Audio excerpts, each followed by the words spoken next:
All right, welcome back to the channel. It's your boy Fanon, and in this video, we're going to be in the 135-pound division, where Shakur Stevenson is apparently going to drop his belt after he fights and it may be when he gets in the ring with Teofimo Lopez at 140 pounds, which is going to make Gervonta Davis's next matchup very interesting. A lot of people are asking, who do I think he's going to fight? Who do I want to see him fight next? And I'm going to tell you, it's Shakur Foster, who is going to be named the WBC World Champion. Let's talk about that in this video.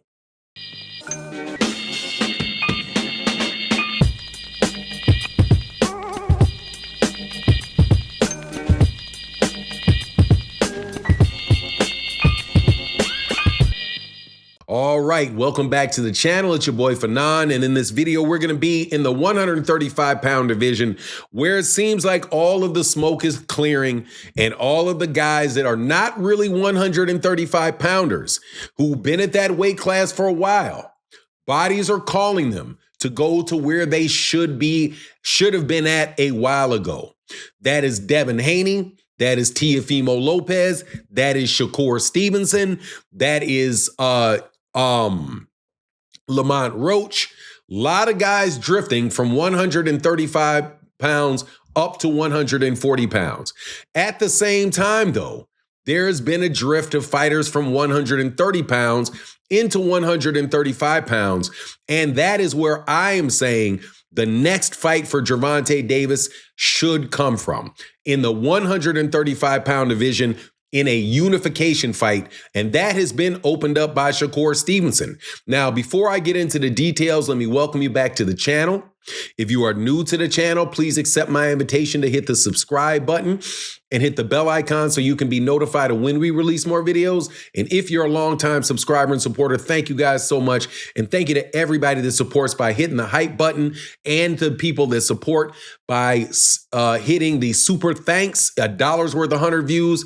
$10 is worth 1,000 views. 20 is worth 2,000 views. That's a lot that you can do with a couple bucks. Thank you guys so much for your help. But let's get into this, because for a long time, man, people have been talking about Gervonta Davis needs to move up in weight. Gervonta Davis needs to move up in weight. Gervonta Davis needs to move up in weight. Gervonta Davis needs to go to 140. He needs to go to 147. Gervonta Davis is a 135-pounder. He is not, and in fact, he's really a 130-pounder fighting at 135 pounds. Not a very big guy at all. 30 years old, can easily maintain his weight at 135 pounds for the rest of his career. That was not the case with some of the people that people propped up as being the four kings. If you recall, you had Devin Haney, you had Ryan Garcia, you had Teofimo Lopez and Devin Haney. Teofimo Lopez has been out of the 135-pound division for a couple years now. No way he can make it. Devin Haney is walking around looking like a 160-pounder. He shouldn't have been in that weight class when he was in the weight class. Same thing for Rowley. Same thing for look at Lamont Roach. Lamont Roach looks swole up, look bigger than Pitbull Cruz at 140. These guys are not coming back down to 135 pounds. Their body's not going to let them do it now that they've allowed it to expand a little bit. So the question has been, for reasonable Gervonta Davis fans, what is Gervonta going to do when he comes back? Lamont Roach was obviously a rematch at 135 pounds that I wanted to see, that a lot of people wanted to see. He just had a draw with Isaac Cruz, and it looks like he may be going into an Isaac Cruz rematch, and we'll see what happens with that. But what's Gervonta Davis going to do? It's not going to be Shakur, because Shakur's gone to 140 pounds with Teo. Again, Devin is way out of the weight class. He's going to have to fight people in his natural weight class at 135 pounds. And since Shakur beat Steve Fulton Jr. last Saturday and beat him convincingly to become the WBC interim title, I think that is the guy that I want to see Gervonta Davis in the ring with next at 135 if he doesn't move to 140. He put Shakur Foster as one of the more underrated fighters in the sport of boxing. He is now could be considered a longtime champion at 130. He got ripped off against Conceição, came back and beat Conceição so he could get his championship for the second time. And he and Shakur Stevenson were going back and forth because Shaki wants to fight Shakur. But Shakur, again, basically said, you can have the belt. He's not coming back down to 135 because if you even look at all of the people at 135, there's nobody really for Shakur to fight except for Gervonta. And I'm very suspect on thinking whether or not Shakur actually wants to fight Gervonta Davis or not. So Gervonta is going to have to fight those guys at 130. Shaki Foster, I love the fight because it works in so many different ways. Number one, Shaki is a very, very solid fighter, and he's a fighter that fights with the PBC on the regular basis. Now, I do believe he is actually a top-ranked fighter. The Top Rank doesn't have an ESPN deal. They don't have a television deal. They are loaning their fighters out to come on these cards. And I wouldn't doubt at all that they would jump at the bit of getting Gervonta Davis and Shaki together. That fight also they can bring down to Texas because Shaki, I do believe, is a Houston native. Gervonta is sold out in Houston or wanted to fight in Houston before. That's just an easy fight to make and one that I think is a good get-back fight for Gervonta Davis.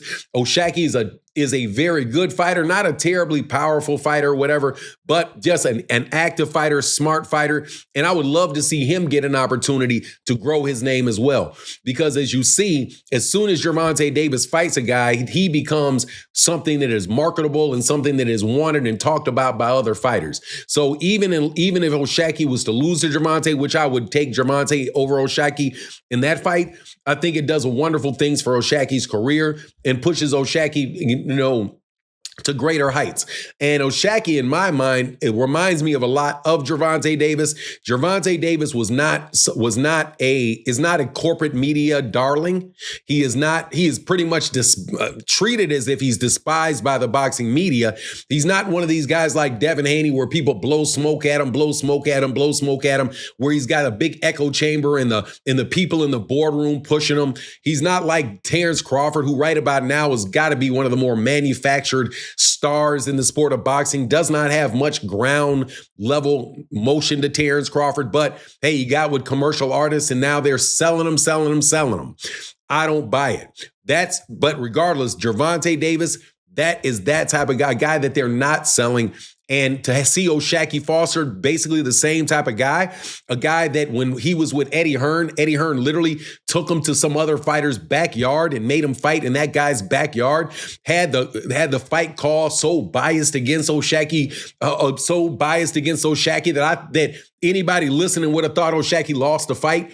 But Shaki fought himself out of that scenario, and I would love for him to end up being able to get that mega fight with Gervonta Davis. I think it would be good for Gervonta. I think it would be great for the sport of boxing. It would put another American fighter out there. There used to be a lot of talk about Gervonta Davis not fighting Black American fighters, but boom, he fights Frank Martin, he fights Lamont Roach. If he goes to Shaki Foster, those echoes will be shut up forever, even though, they'll find something else to say. But anyway, that's my take on the matter. Please let me know what you think in the comment section. And with that, I'm out. Deuces.